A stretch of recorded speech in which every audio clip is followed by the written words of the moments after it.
السلام علیکم ورحمۃ اللہ وبرکاتہ۔ الحمد للہ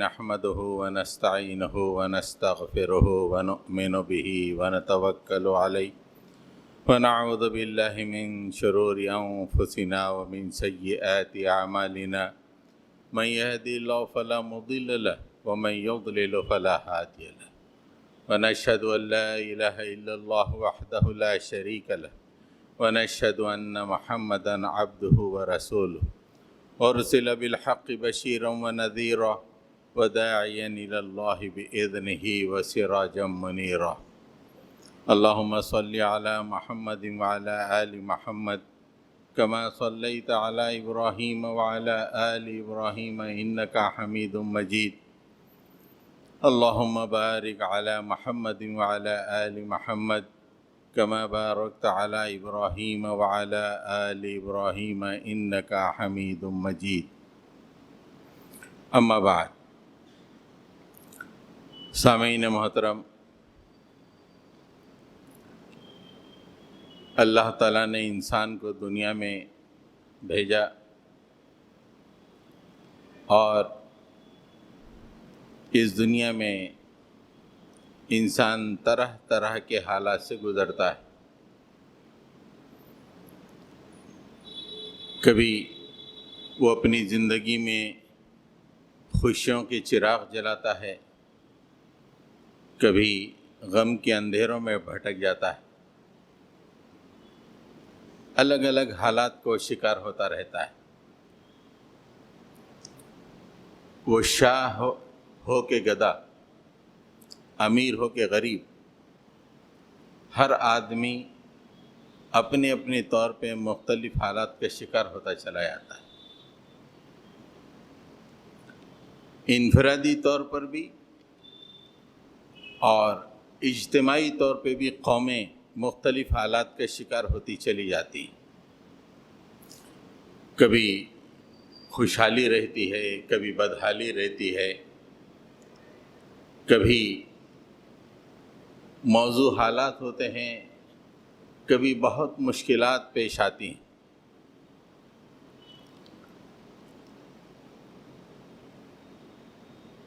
خوشحالی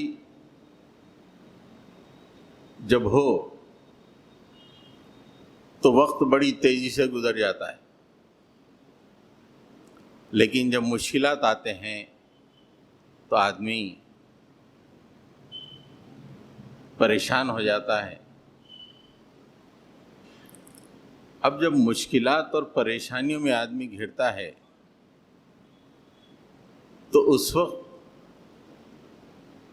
یہ بات بڑی اہم ہے کہ اس کو حوصلہ نہیں کھونا چاہیے، حالات کو دیکھ کر مایوس نہیں ہونا چاہیے۔ آدمی جب حالات کو دیکھ کر مایوس ہو جاتا ہے، حوصلہ کھو دیتا ہے، تو بہت برے حالات کے شکار ہو جاتا ہے۔ ویسے ہی جب مختلف قومیں کسی ایک مقام پہ رہتی ہوں اور وہ قوموں میں ہمیشہ ایک کمپٹیشن چلتا رہتا ہے کہ قوم برتری حاصل کرنے کی کوشش کرتی رہتی ہے، اور کئی قوموں میں جب ایک قوم برتری حاصل کرتی ہے تو دوسری قوم کو کمتر قرار دیتی اور اس قوم کے لیے ایسے حالات پیدا کر دیتی ہے کہ وہ قوم مایوس ہو جاتی۔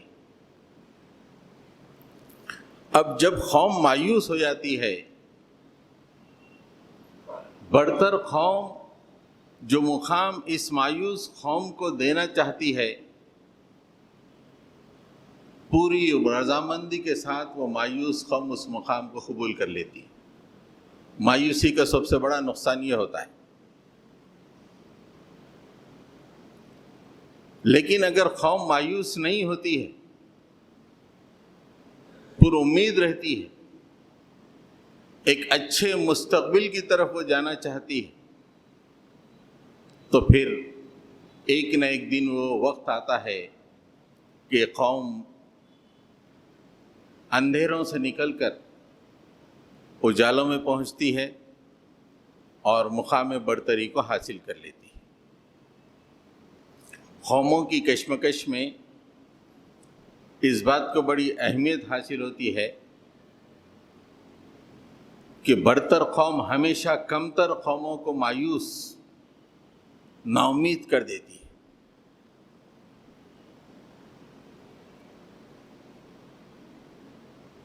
اس وقت ہندوستان میں بھی یہی حالات ہے۔ یہاں جو قوم اس وقت برتری کے مقام پر ہے، اس کا راست مقابلہ اہل ایمان سے ہے، اور وہ چاہتے ہیں کہ اہل ایمان کو مایوسیوں کے اندھیروں میں ڈھکیل دیں، ان کے اندر امید کی جوت نہ اٹھنے پائے۔ ہمیشہ مایوسی، ایک کے بعد ایک پورے ایجنڈے کے تحت ایک کے بعد ایک ایجنڈا تکمیل کیا جا رہا ہے۔ اس کا اہم ترین مقصد یہ ہے کہ مسلمان کو مایوسیوں کا شکار کر دیا جائے، تاکہ یہ مایوس ہو جائیں تو جو مقام ہم انہیں یہاں ہم دینا چاہتے ہیں اس پہ وہ راضی و رضا ہو جائیں۔ یہ قوموں کی پالیٹکس ہوتی ہے یا قوموں کے درمیان یہ رشتہ ہوتا ہے۔ اب آپ دیکھیں کہ ایک آدمی، ایک قوم مایوس کب ہوتی ہے؟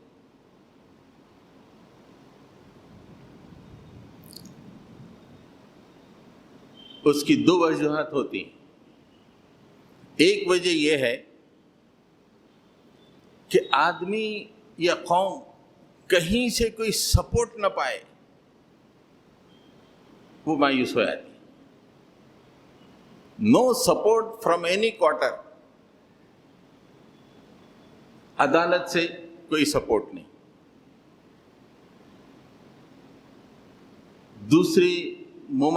دوسری طبقوں سے کوئی سپورٹ نہیں، تو ان حالات میں قوم بڑی مایوسی کا شکار ہو جاتی ہے، اس لیے کہ اسے کوئی سپورٹ نہیں مل رہا ہے۔ ویسے ہی کسی آدمی کو کہیں سے کوئی سپورٹ نہیں ملتا ہے تو مایوس ہو جاتا ہے۔ مایوسی کی ایک اہم وجہ یہ ہوتی ہے۔ مایوسی کی جو دوسری اہم وجہ ہے وہ یہ ہے کہ آدمی کو یا قوم کو اپنا مستقبل تاریک دکھائی دیتا ہے۔ بھئی اتنی مشکلات سے گزر رہے ہیں لیکن کل بھی اندھیرا ہی، آنے والا کل یہاں پہ کوئی خوشحالی نہیں ہے، کوئی بہتری نہیں ہے۔ جب کل بھی اسے تاریک دکھائی دے تو پھر آدمی کے اندر مایوسی چھا جاتی ہے، قوموں کے اندر بھی مایوسی چھا جاتی ہے۔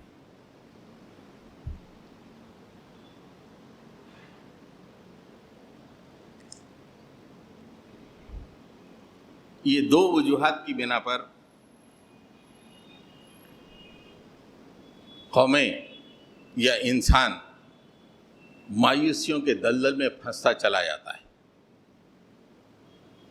اور اس کے اندر جو زندگی کی جوت ہونی چاہیے، زندگی کی جو رمق ہونی چاہیے، وہ ختم ہو جاتی ہے۔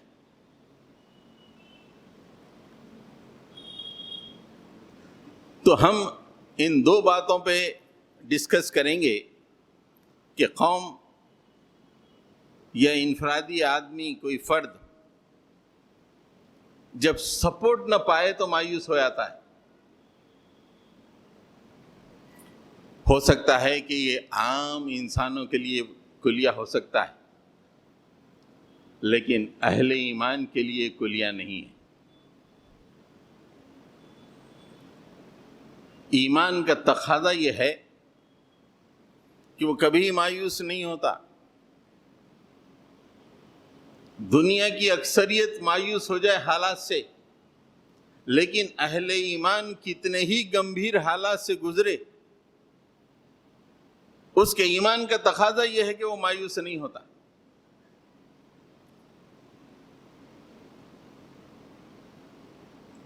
آپ سورہ یوسف پڑھیں گے تو حضرت یعقوب علیہ السلام اور حضرت یوسف علیہ السلام کے واقعات پورے سورے میں پھیلے ہوئے ہیں. حضرت یوسف علیہ السلام بچپن ہی میں والد سے دور ہو گئے اور والد غم میں ڈوب گئے. حضرت یوسف علیہ السلام کو بے انتہا چاہتے تھے. اتنا غم ہو گیا کہ قرآن مجید خود کہتا ہے کہ اس غم کی وجہ سے ان کی آنکھیں سفید ہو گئی تھی، دکھائی نہیں دیتا تھا. غم کا یہ عالم تھا. بچپن میں حضرت یوسف علیہ السلام والد سے جدا ہوئے اور حضرت یوسف علیہ السلام مصر پہنچے، وہاں پہ جوان ہوئے. پھر وہاں پہ بہت دن انہوں نے جیل میں قید و بند میں ان کو رہنا پڑا. پھر اس کے بعد قید و بند سے نکالے گئے اور مصر کے والی بن گئے. ادھر حضرت یعقوب علیہ السلام کو کچھ بھی نہیں معلوم کہ ادھر حضرت یوسف علیہ السلام کے ساتھ کیا معاملہ ہوا. قحط آیا، راشن پبلک ڈسٹریبیوشن سسٹم بنایا گیا جس کے ذمہ دار حضرت یوسف علیہ السلام بنے. تو حضرت یعقوب علیہ السلام کے بیٹے جب راشن لینے کے لیے گئے تو حضرت یوسف علیہ السلام نے اپنے چھوٹے بھائی کو روک لیا، جانے نہیں دیا.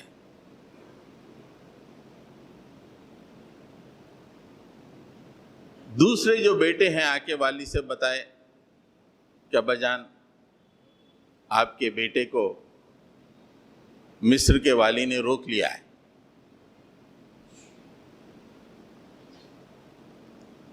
تقریباً 30-32 سال کا غم حضرت یوسف علیہ السلام کا.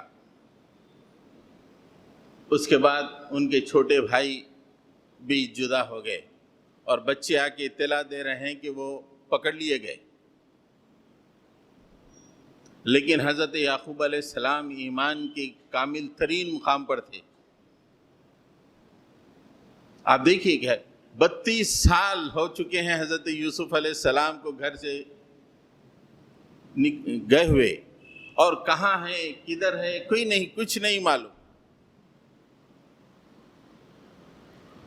اللہ تعالیٰ وہاں پہ ان کی ایمانی کیفیت کو بیان کرتا ہے اور تمام دنیا کے مسلمانوں سے مطالبہ کرتا ہے کہ مسلمانوں اگر یہ ایمان ہو تو حالات ٹھیک ہو جائیں گے. یہ ایمان ہونا چاہیے تمہارا. حضرت یعقوب علیہ السلام نے اپنے بچوں سے کہا یا بنی یذهبوا فتحسسوا من یوسف واخیہ لا تیأسوا من روح اللہ انہ لا ییأس من روح اللہ الا القوم الکافرون. آپ سوچئے کہ 32 سال گم ہو، حضرت یوسف علیہ السلام کو گھر سے نکلے ہوئے گم گئے 32 سال پہلے. یہ اس سے زیادہ بھی وقت ہو سکتا ہے. لیکن حضرت یعقوب علیہ السلام اپنے بچوں سے کہتے ہیں کہ اے میرے بچوں، جاؤ ڈھونڈو یوسف اور اس کے بھائی کو ڈھونڈو. لا تیأسوا من روح اللہ، اللہ کی رحمت سے مایوس مت ہو جاؤ میرے بچوں. اس لیے کہ اللہ کی رحمت سے صرف کافر لوگ مایوس ہوتے ہیں. کیا حالات تھے، بینائی چلی گئی، صبح شام غم کا عالم. 32-34 سال گزر گئے لیکن ایمان کی یہ کیفیت کہ اللہ کی رحمت سے مایوس نہیں ہے. بیٹوں سے کہہ رہے ہیں کہ بیٹو تم بھی اللہ کی رحمت سے مایوس مت ہو, میرے یوسف اور اس کے بھائی کو ڈھونڈ کے لاؤ بیٹا. اللہ تعالیٰ اہل ایمان کو ایمان کی اس منزل میں دیکھنا چاہتا ہے. حالات کچھ بھی ہوں, اگر تم ایمان کی اس منزل میں ہو تو حالات خود بخود بدل جائیں گے. اس سورے کو میں اگر آپ آگے چلیں گے تو پتا چلے گا کہ اس بات کو کہنے کے چند ہی دنوں کے اندر حضرت یوسف علیہ السلام اپنے والد کو مل گئے, اور اس حالت میں ملے کہ پوری فیملی انہیں سجدہ کر رہی تھی. دنیا کے حالات, یہ دنیا متاع غرور, دھوکے کی ٹٹی. کافر لوگ حالات کو دیکھ کر سمجھ سکتے ہیں, اچل سکتے ہیں, لیکن ایک مومن نہ اندھیروں سے فکر مند ہوتا ہے, نہ مشکلات سے پریشان ہوتا ہے. قرآن مجید پورے ایمان والوں کو یہ سبق دیتا ہے کہ اہل ایمان حالات سے کبھی مایوس مت ہو, اپنے ایمان کو اس منزل میں پہنچاؤ, اور اللہ کی رحمت سے کبھی مایوس نہیں ہونا. حالات کچھ بھی ہوں, کورٹس کوئی بھی فیصلہ دے دیں, قانون کچھ بھی بنے, اللہ تو عرش پر متمکن ہے اور اسی کی حکمرانی چلتی ہے دنیا میں, تو مایوس نہیں ہونا. حضرت گرامی, آدمی جب کوئی سپورٹ نہیں پاتا مایوس ہو جاتا ہے. اہل ایمان کے لیے اللہ تعالیٰ نے قرآن میں بہت ساری باتیں کہی ہیں, لیکن میں 2 باتیں بتاتا ہوں کہ کتنے گمبھیر حالات تھے. اس میں اہل ایمان اور انبیاء کرام کس طرح ایمان کا ثبوت دیے. انتہائی گمبھیر حالات. عام آدمی تو بکھر کے رہ جائے, مایوسی کے خندق میں گر جائے.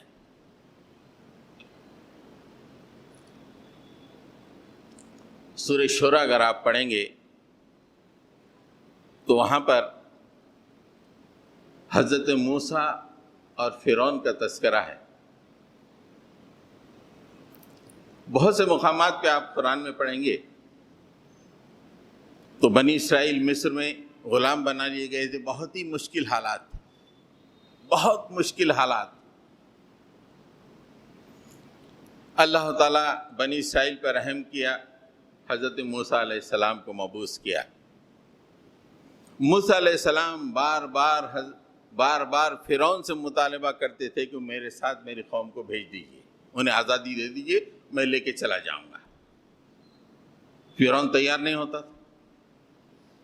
فرعون کہتا تھا کہ ذہن میں یہ تھا کہ یہ تو ہمارے غلام ہیں, تم انہیں کیسے لے کے جا سکتے ہو.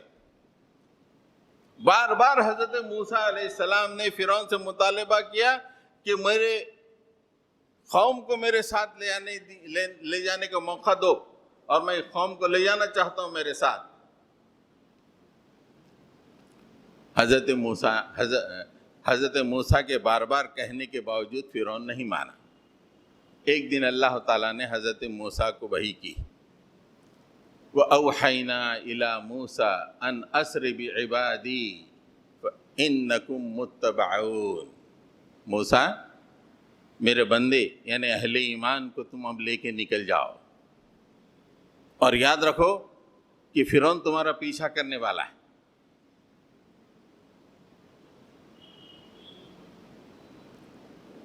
جب حضرت موسیٰ علیہ السلام مسلمانوں کو یا بنی اسرائیل کو لے کر نکلے, اس کی اطلاع فرعون کو پہنچ گئی, بڑا غضبناک ہوا.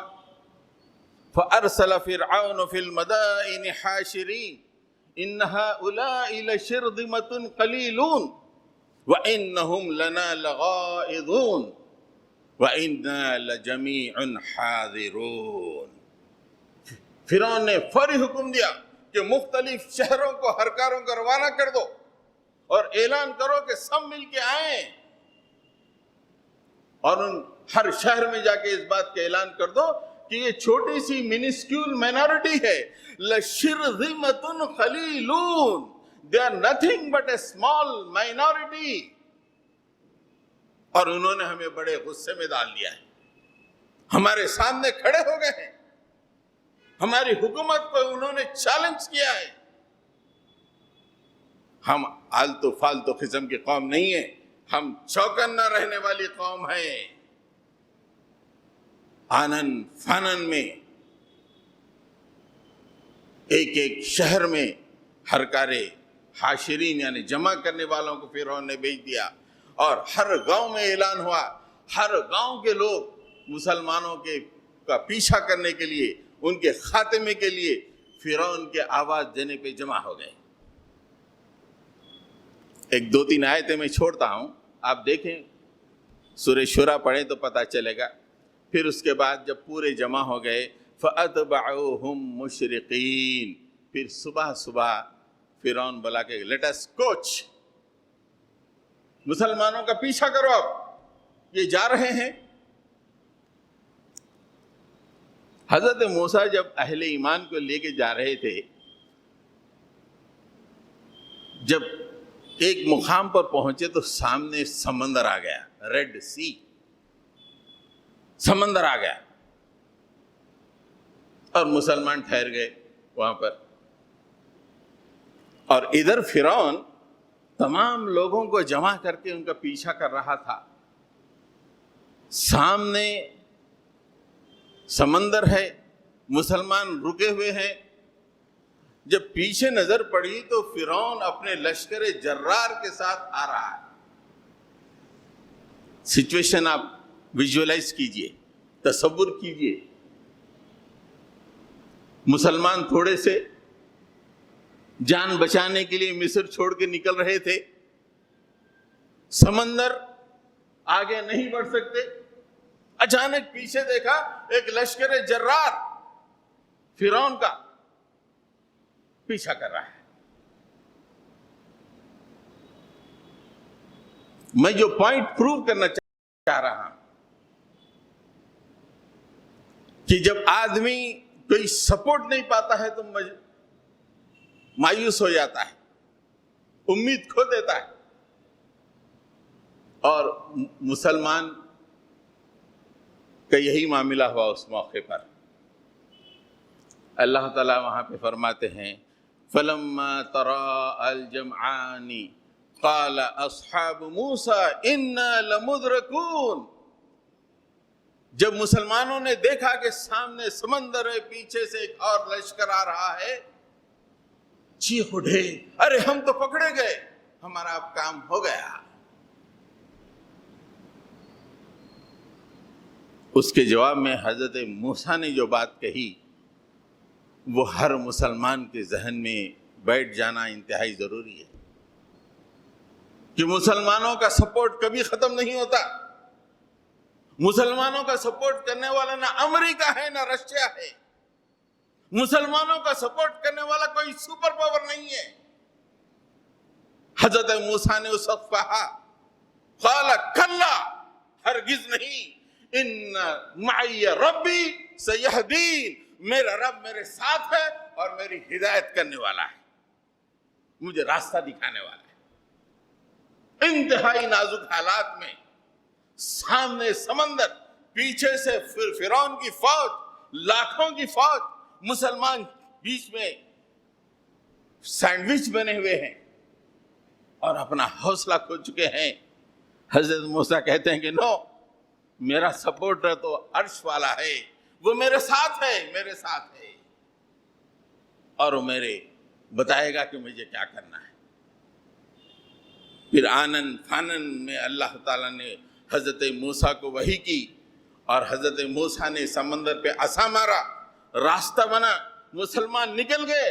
اسی راستے سے فرعون اپنی فوج کے ساتھ گزرا، اللہ نے سمندر کو حکم دیا کہ مل جاؤ، پوری کی پوری قوم غرق ہو گئی. انتہائی مشکل، موت سامنے دکھائی دے رہی ہو. عام آدمی مایوس ہو جائے، لیکن مومن کے دل میں یہ رہے کہ نہیں، ان معی ربی سیہدین، میرا رب میرے ساتھ ہے اور وہ مجھے بتائے گا کہ اس حالات میں کیسے نکلنا ہے.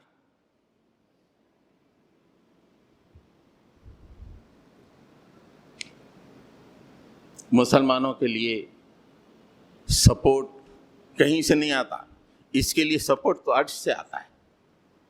اس بنیاد پہ زندگی گزارنا ہے. یہ بیوت العنکبوت ایک پھونک کے محتاج ہے. ایک پھونک، کتنی ہی بڑی طاقت صحیح، اللہ کہتا ہے کہ یہ مکڑی کے جالے ہیں. ایک پھونک پہ، بچے کی پھونک پہ جالے ختم ہو جاتے ہیں. تمہارا سپورٹ ہے تو عرش پہ ہے، تمہیں دیکھ رہا ہے. اللہ کے نبی صلی اللہ علیہ وسلم 13 سال مکے میں کشمکش کرتے رہے. لوگ آپ کی جان کے پیاسے ہو گئے. ایک وقت ایسا آیا کہ مکے میں تمام سردار جمع ہو کے انہوں نے فیصلہ کیا کہ نعوذ باللہ محمد صلی اللہ علیہ وسلم کا خاتمہ کر دیا جائے. ان کی وجہ سے مکے کے حالات بگڑ گئے ہیں، انہیں ختم کر دیا جائے. خانہ کعبہ کے قریب اس موقع پہ، اس وقت وہاں پہ دار الندوہ تھا. دار الندوہ میں تمام جمع ہو کے انہوں نے فیصلہ کیا کہ رات میں رسول اللہ صلی اللہ علیہ وسلم کے گھر کو گھیرا جائے اور حملہ کر کے ختم کر دیا جائے.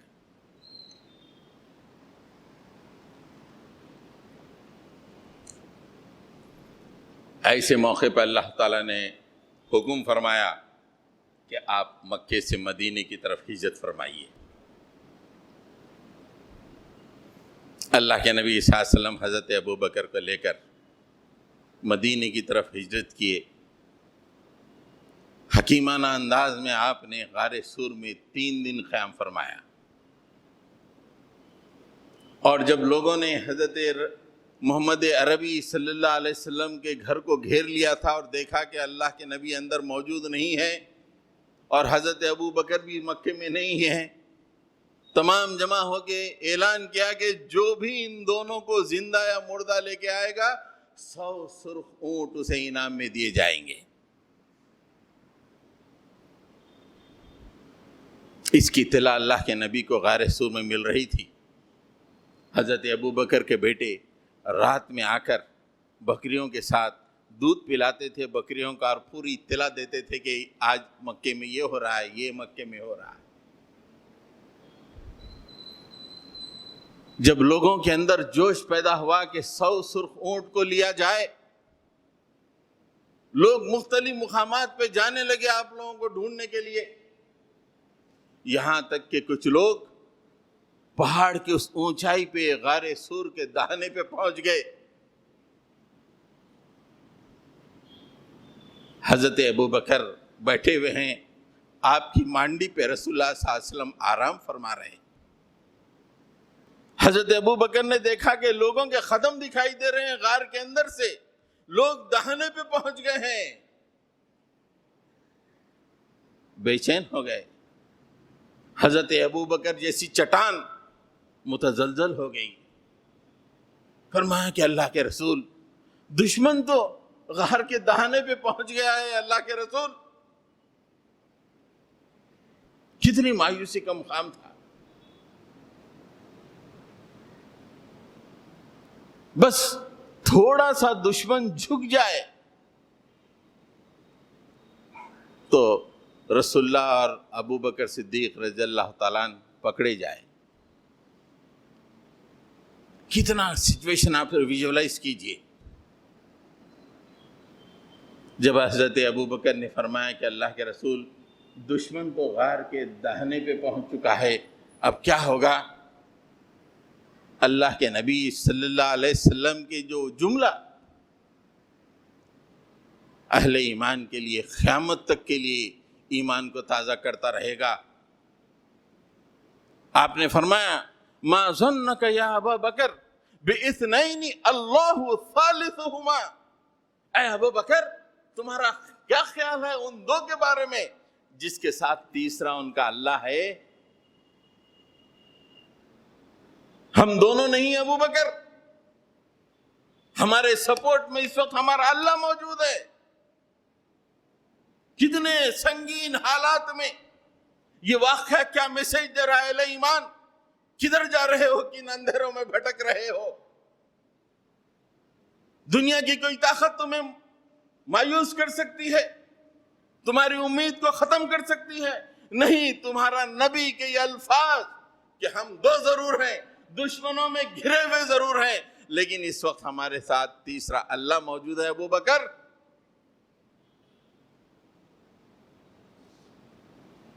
آج 25 کروڑ مسلمانوں کے چہرے پہ مایوسی دیکھ کر کتنا افسوس ہوتا ہے. اور اس نبی کے امتی ہیں جس نے یہ میسج دیا کہ اہل ایمان تمہارے ساتھ ہمیشہ اللہ ہوتا ہے. مایوسی کی ضرورت نہیں ہے.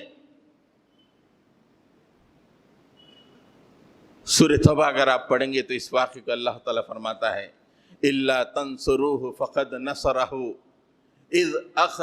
فَقَدْ نَصَرَهُ اللَّهُ إِذْ أَخْرَجَهُ الَّذِينَ كَفَرُوا ثَانِيَ اثْنَيْنِ إِذْ هُمَا فِي الْغَارِ إِذْ يَقُولُ لِصَاحِبِهِ لَا تَحْزَنْ إِنَّ اللَّهَ مَعَنَا.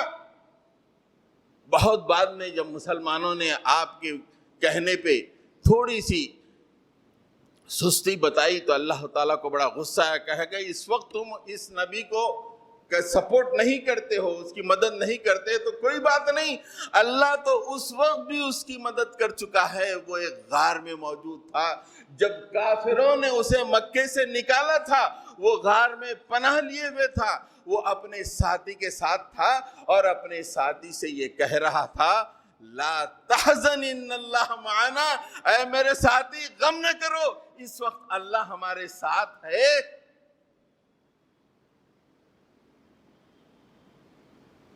بھائیو، مسلم ایرا جو شروع ہوتا ہے ہجرت سے شروع ہوتی ہے. ہجرت سے مسلم ایرا، اور مسلم ایرا کی ابتدا کہاں سے ہو رہی ہے؟ لا تحزن ان اللہ معنا. پورے 1442 سال کی پوری تاریخ، اس کے ابتدا میں اللہ کے نبی کہہ رہا ہے لا تحزن ان اللہ معنا، غم نہ کرو اللہ ہمارے ساتھ ہے. مایوسی کی کیا گنجائش ہے؟ کوئی جیت گیا مایوس، کوئی قانون بنا مایوس، کوئی عدالت کا فیصلہ آیا مایوس. مایوسی کی کوئی گنجائش نہیں. اللہ کے جو احکام ہے اس پر عمل کرتے ہوئے زندگی کو آگے بڑھانا ہے.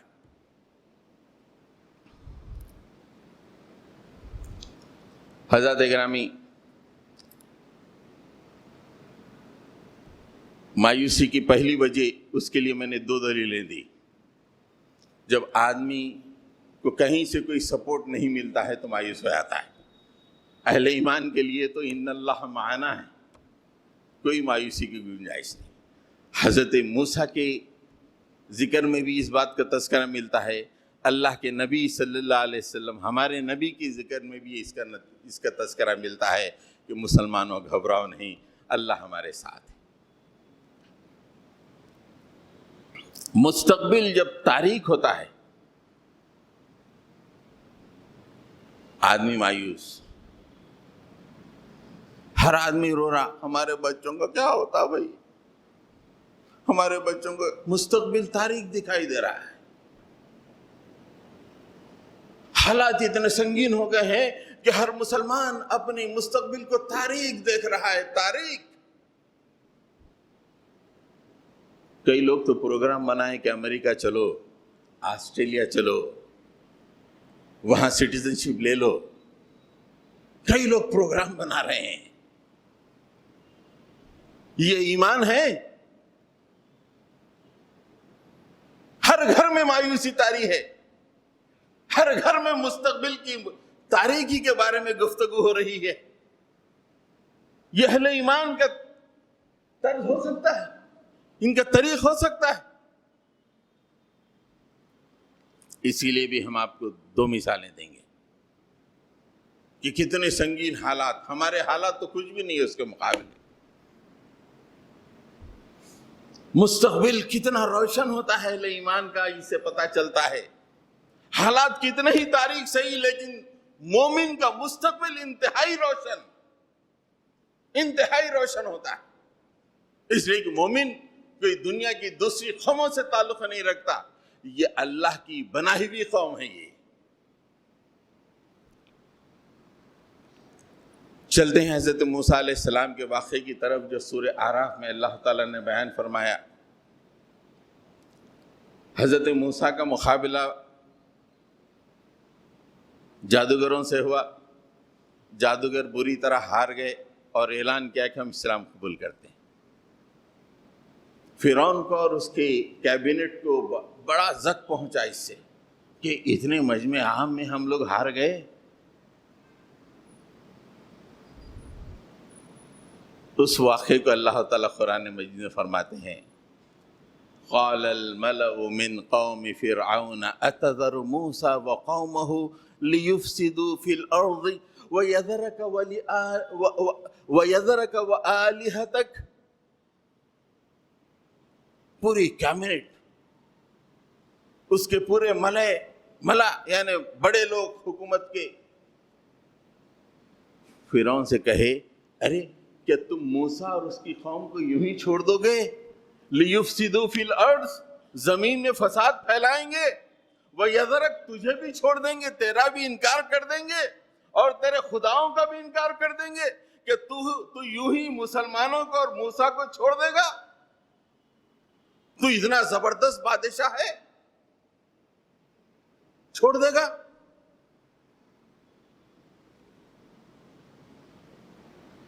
فرعون نے کہا کہ نو، قال سنقتل ابناءهم ونستحيي نساءهم انا فوقهم قاہرون۔ ارے ہم مسلمانوں کے بچے جب پیدا ہوں گے تو بچے کو ختم کر دیں گے، بچے کو زندہ چھوڑ دیں گے۔ We are in total control of them, ہم ان پہ پورا کنٹرول رکھتے ہیں۔ یہ آرڈیننس جاری کر دیا کہ بنی اسرائیل یعنی مسلمانوں کے گھر میں اگر کوئی بچہ پیدا ہوتا ہے تو اسے ذبح کر دو، ختم کر دو، بچی ہوتی ہے تو چھوڑ دو۔ یہاں تو خالی حجاب کا معاملہ چل رہا ہے، وہ بھی اسکول میں پہل کے نہیں آنا۔ اسٹریٹ اوے ایگزسٹنس، نسل کشی، جینوسائیڈ۔ کیا حال ہوں گے مسلمانوں کا اندازہ لگائیے۔ حضرت موسیٰ نے اپنی قوم سے کہا، قال موسیٰ لقومہ استعینوا باللہ واصبروا ان الارض للہ یورثها من یشاء من عبادہ والعاقبۃ للمتقین۔ حضرت موسیٰ نے اپنی قوم سے کہا کہ دیکھو اس وقت حالات بہت گمبھیر ہے، اللہ سے مدد مانگو اور صبر کرو، اللہ سے مدد مانگو اور صبر کرو۔ یہ زمین اللہ کی ہے، کسی اور کی نہیں ہے۔ وہ اپنے بندوں میں سے جس کو چاہے کچھ دن کے لیے حکومت دے دے۔ آج فرعون کو دے دیا ہے، وہ ٹھیک ہے، لیکن تم اللہ سے مدد مانگو اور صبر کرو۔ والعاقبۃ للمتقین، فائنل کامیابی تو تقوی والوں کے لیے ہوتی ہے۔ قوم مایوس تھی، جیسے ہم تو کچھ بھی نہیں ہیں، ہم سے زیادہ مایوس تھے۔ اب دیکھیے اگر یہ آرڈیننس جاری ہو گیا کہ ان کے بچوں کو قتل کر دو، بچوں کو چھوڑ دو، ہمارا کیا عالم ہوتا۔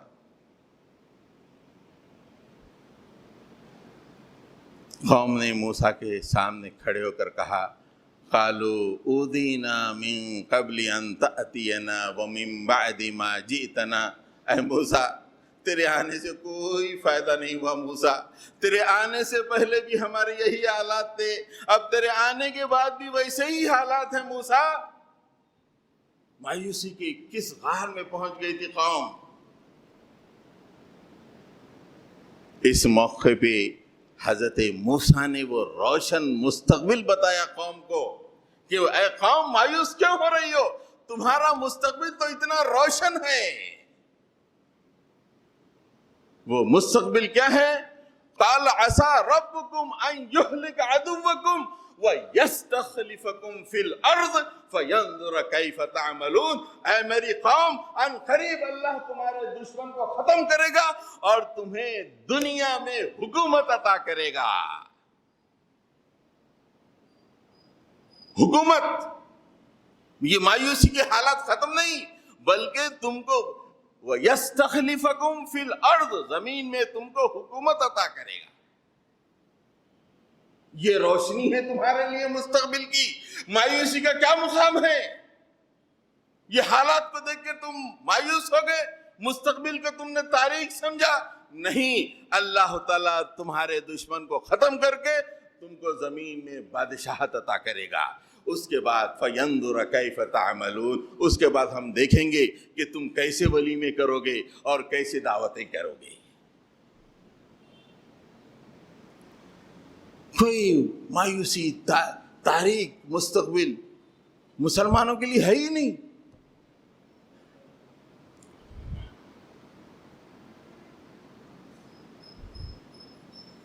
حضرت گرامی، جنگ خندق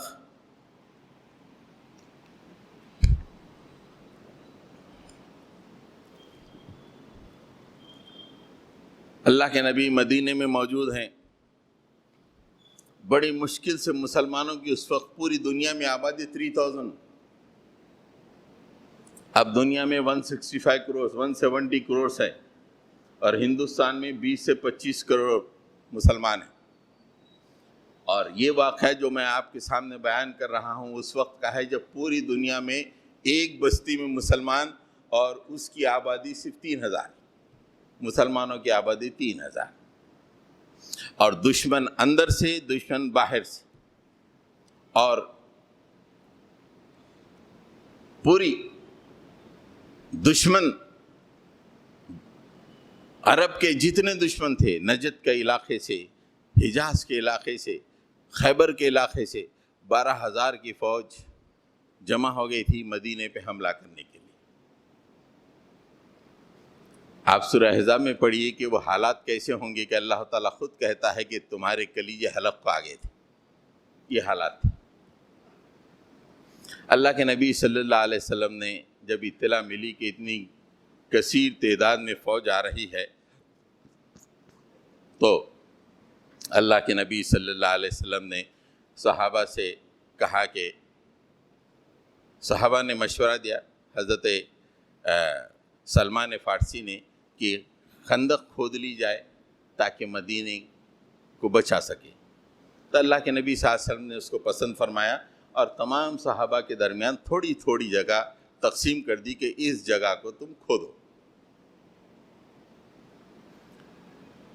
ایک جگہ جب صحابہ کرام رضوان اللہ تعالیٰ علیہم اجمعین کھود رہے تھے، بڑی چٹان آ گئی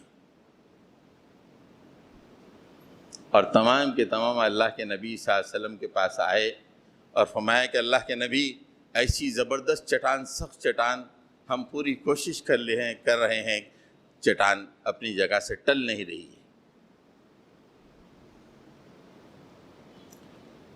پہلے آپ ذہن میں رکھیں کہ حالات کیسے ہیں. 3000 کی آبادی مسلمانوں کی اور ہزاروں کا لشکر گھیرنے والا ہے. مدینہ رہے گا نہیں رہے گا، کیا ہوگا، بہرحال وہ پورا مستقبل ہے. انتہائی تاریک حالات، اور بچنے کے لیے خندق کھودی جا رہی ہے. اندر یہودی ہیں، باہر یہ دشمن ہیں ہزاروں کی تعداد میں. اس موقع پہ اللہ کے نبی صلی اللہ علیہ وسلم سے جب کہا گیا کہ ایک بہت بڑی چٹان ہے جو ٹوٹ نہیں رہی ہے، اللہ کے نبی پہنچے اور کدال اٹھایا، اللہ اکبر کہہ کے جب ایک مار ماری چٹان پر تو ایک تودا گر گیا، ایک چنگاری نکلی۔ اللہ کے نبی صلی اللہ علیہ وسلم نے اس موقع پہ مسلمانوں کو خوشخبری عطا فرمائی کہ لوگوں، اللہ تعالیٰ نے شام کی جنگ کنجیوں کو میرے حوالے کر دیا ہے، میں اس وقت یہاں سے شام کے سرخ ایوانوں کو دیکھ رہا۔ کتنا روشن مستقبل ہے اہل ایمان کا، انتہائی تاریک حالات، 3000 مسلمان، ہزاروں کی فوج گھیرے ہوئے ہے۔ اللہ کے نبی مجدہ سنا رہے ہیں کہ شام یعنی سپر پاور رومن امپائر کے مقام دارالخلافہ، اللہ تعالیٰ مجھے اس کی چابیوں کو حوالے کر دیا ہے اور میں یہاں سے اس کے سرخ ایوانوں کو، محلات کو دیکھ رہا ہوں۔ کیا مستقبل ہے مسلمانوں کا، روشن مستقبل۔ اللہ کے نبی نے دوسری دفعہ کدال ماری، دوسرا تودا گرا۔ اللہ کے نبی نے خوشخبری سنائی، اللہ تعالیٰ نے فارس پہ مجھے تسلط دے دیا ہے، یعنی ایران پہ تسلط دے دیا ہے، اس زمانے کا دوسرا سپر پاور ایران، اور میں یہاں سے مدائن کے سفید محلات کو دیکھ رہا ہوں۔ یعنی اتنے تنگ حالات میں اہل ایمان کو خوشخبری دے دی جا رہی ہے کہ 2 سپر پاور تمہارے سامنے ڈھیر ہونے والے، اہل ایمان مایوس مت ہو حالات سے۔ جب آپ نے تیسری دفعہ کدال ماری، پوری چٹان ٹوٹ گئی۔ تیسری دفعہ آپ نے جب کدال ماری تو اللہ کے نبی صلی اللہ علیہ وسلم نے فرمایا کہ اللہ تعالیٰ نے یمن کو میرے حوالے کر دیا ہے اور میں یہاں سے صنعاء کی پھاٹک کو اپنی آنکھوں سے دیکھ رہا ہوں۔ امید مرد مومن ہے خدا کے رازدانوں میں۔ مایوس قوم اپنے مقام کو قبول کر لیتی ہے، ہاں بس تھوڑی بریانی کھانے کو مل گئے، بس بس بس بس بہت اچھا ہے۔ یہ غلام قوم مایوس قوموں کا طرز عمل ہے۔ جو قومیں امید کے ساتھ کشمکش کے میدان میں آگے نکلتی ہیں، لوہا لیتی ہیں، اپنے غلبے کے لیے کوشش کرتی ہیں، اور وہ دن قریب ہوتا ہے کہ یہ قوم ایک دن سپر پاور بن جاتی ہے دنیا کی۔